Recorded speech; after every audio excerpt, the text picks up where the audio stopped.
emotions and what they really are. So what are these things that we feel in our guts? These things that have got such an effect over the way that we live our day-to-day lives.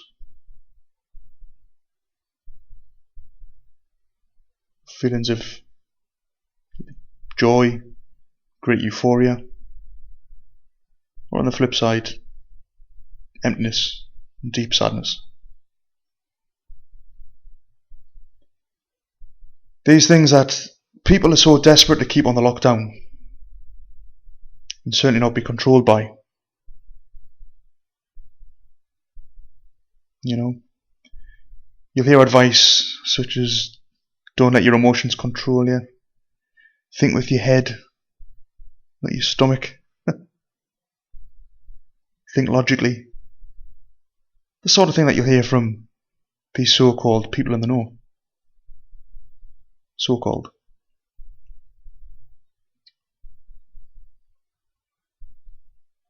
So it would seem, however, that the majority of society, at least in my opinion, got this the wrong way around. Or at least they've got the whole idea of emotions the wrong way around. They've got it all wrong. So if I actually sit down and think about what actually emotions are for a minute, best way to look at it is, let's say an event happens, either good or bad, which causes some kind of physiological response with the body. So this would be butterflies in the stomach, for example,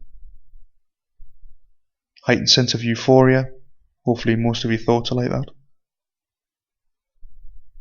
To empty, sick feelings of sadness that you might get if you've experienced some kind of a loss, or something like that. We've all had these kind of feelings. So why would your body give such a response like this? What's the point of it? Because surely everything's there for a reason, right? So if we look at an emotion more as a signpost, big neon sign, or a nudge in the right direction, or away from a particular direction. The direction being, of course, a certain thought or thought pattern that you currently have.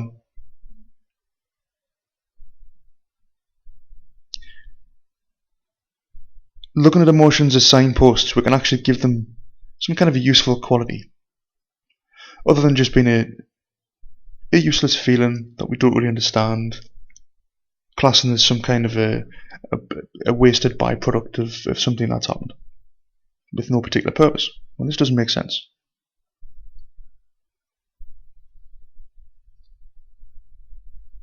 So instead of an end result of an event, emotion should be seen more as a middle result, or even a reflex action. Much the same way as when we put our hand in a fire, when we accidentally put our hand in the fire, hopefully accidentally. Now the body's reflex response obviously is to pull away from the action of putting your hand in the fire, remove it from the situation, go in the opposite direction, and put it into a more comfortable situation.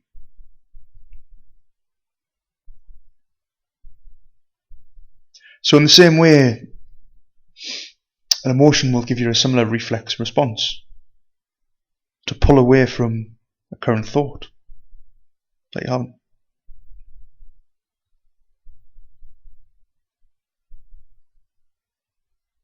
So looking at it like this, emotions, both good or bad, even though you can't really class an emotion as either good or bad, since they're all pretty damn good, you know, because they're a nice little guide. They're simply the reflex response to a particular thought or a point of attention that you're having at the moment, which should be very important.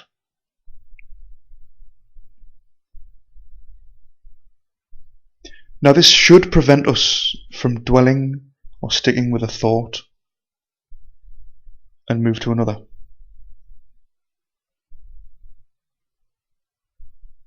But of course, generally, that's not what we do. Humans being humans, what we like to do is we like to replay an event over and over in our heads, in our little cinemas that we've got in there. Dwell on the emotion that's presented to us.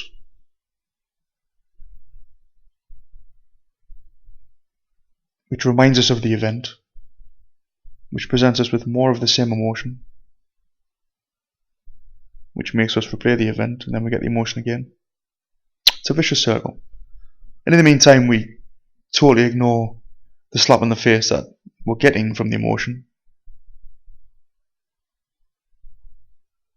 to advise us to move away from it, because it's not good for us. We need to look for something which is better for us.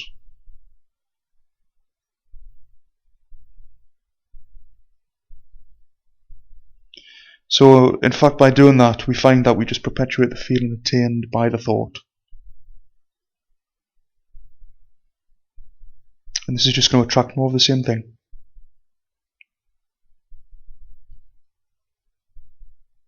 So, we really need to be using an emotion as the tool that it is, or the guide that it is,